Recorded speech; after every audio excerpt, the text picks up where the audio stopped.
Hey everyone, and welcome back for another deep dive with us. Today we're going to be looking at how a Republican-controlled U.S. government might shake things up in the crypto world. Yeah. Our main source is a recent article from Cointelegraph called "Crypto Advocates Focus on Congress as GOP Takes Control of U.S. Government." Very Right. timely, right? Yeah. We're going to unpack what this potential power shift could mean for you and the future of your crypto investments.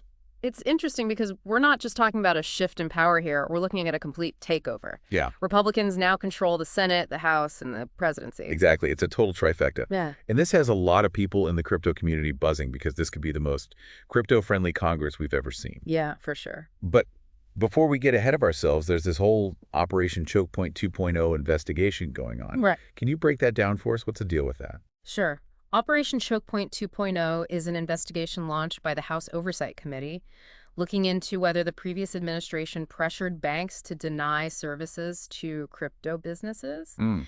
essentially trying to choke them out. Wow. If that's true, it really makes you question the previous administration's stance on crypto. Yeah. Seems a bit contradictory to what we were hearing publicly. Yeah. What kind of pressure are we talking about here? And how could this potentially impact me or other crypto investors? Well, think about it this way. Imagine you're trying to run a legitimate crypto business, but you can't get a bank account or access basic financial services. Oh, wow. That's the kind of pressure we're talking about. The investigation is looking into whether the previous administration used regulatory agencies to subtly discriminate against crypto businesses, making it difficult for them to operate. Right. If this proven true, it could have a chilling effect on the entire industry, discouraging investment and innovation. That's a scary thought. It It makes this new Republican-controlled government seem even more significant for the crypto world. Speaking of which, let's talk about Senator Tim Scott, Okay. a well-known crypto advocate who's now leading the Senate Banking Committee. Right. He's been pretty vocal about his plans for sweeping regulatory reform for digital assets. Yeah. Do you think he can deliver on these promises? What would these reforms actually look like in practice? Scott's statements definitely signal a potential shift in the regulatory landscape. It's important to remember that political promises don't always translate into action, but it's encouraging to see a powerful figure like him taking such a strong stance. Right. As for what these reforms might look like, it's still too early to say for sure. Yeah.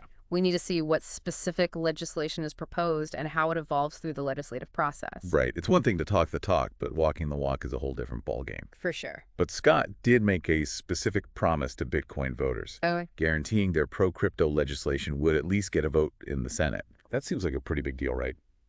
What kind of impact could that have? it's definitely a positive sign, and it suggests that Scott is serious about prioritizing crypto-related issues.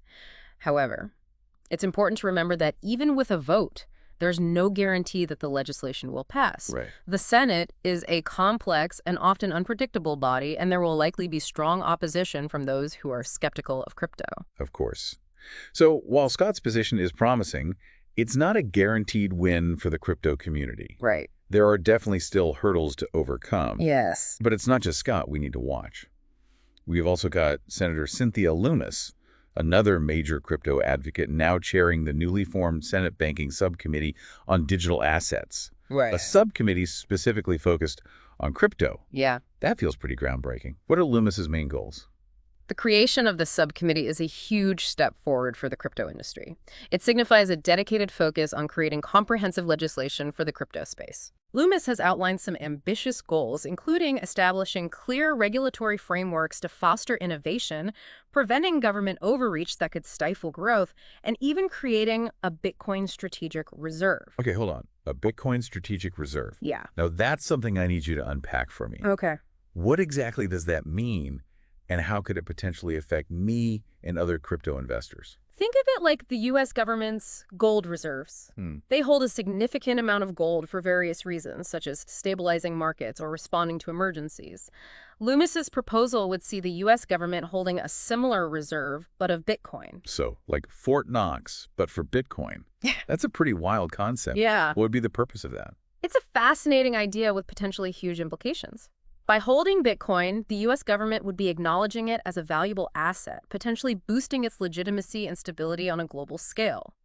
It's a bold move that could send a strong signal to other countries considering their own crypto strategies. It would be a major endorsement of Bitcoin, that's for sure.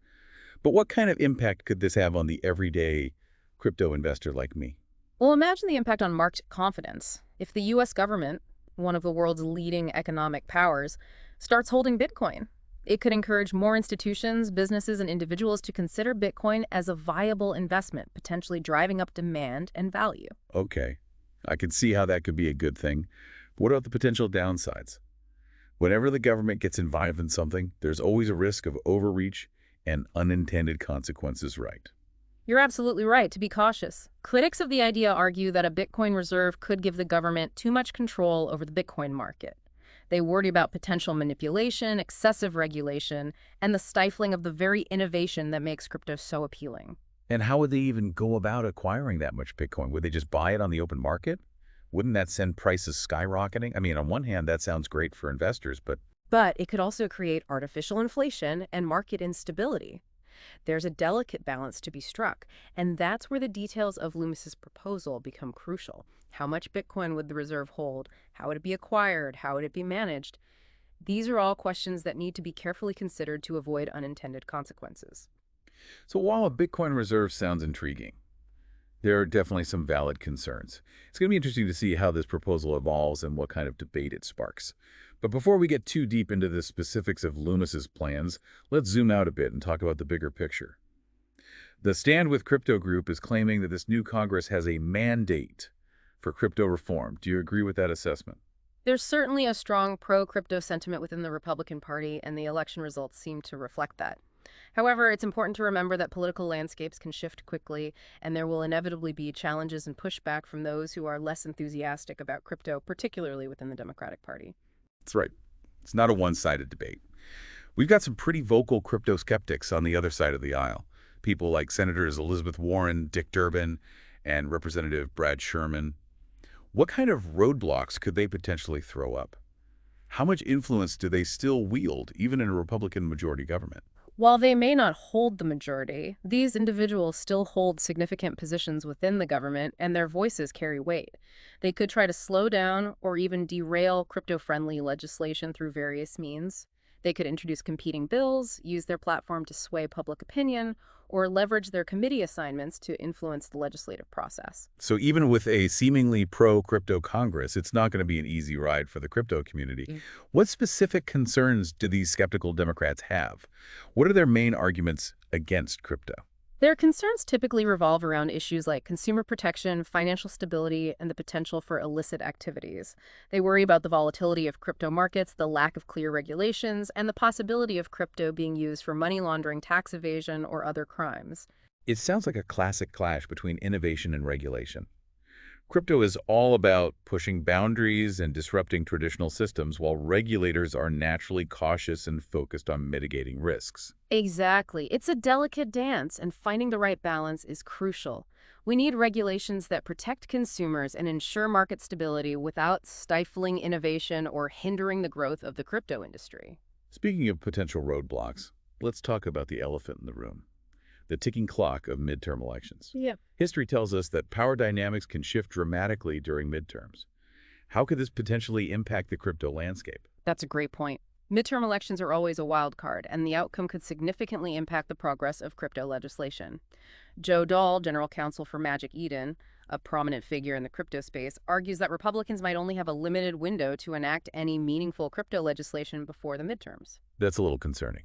What happens if they don't manage to get anything done before then? What could that mean for the future of crypto regulation?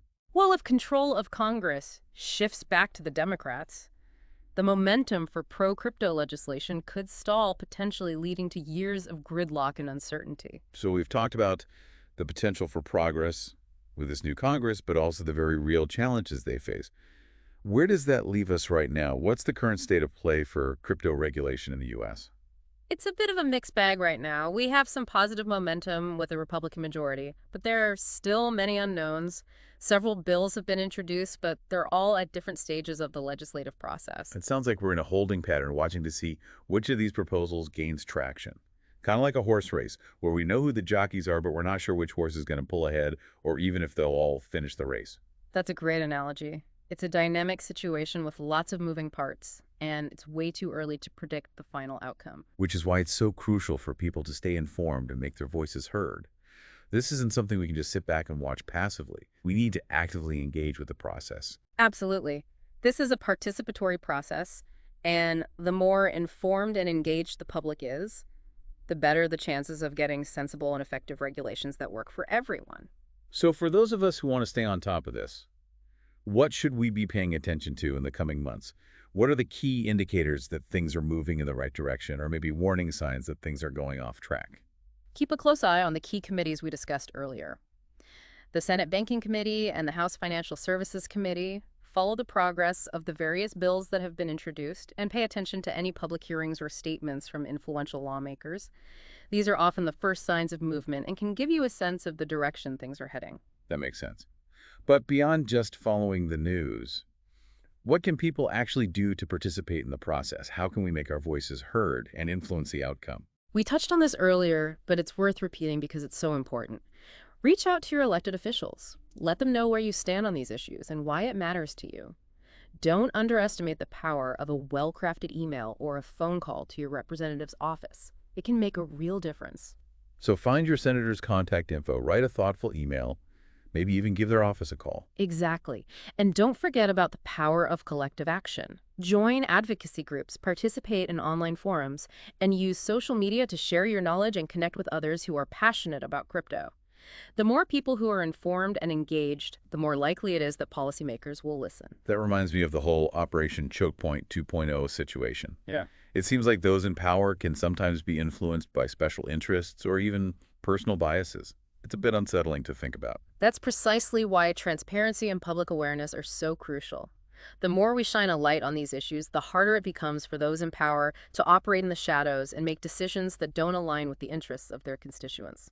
And the more pressure they'll feel to actually represent the growing number of crypto users and advocates who are becoming a significant voting bloc. It's about making sure our voices are heard. Exactly. This isn't just about Bitcoin or Ethereum. It's about the future of finance, innovation, and individual freedom in a digital age.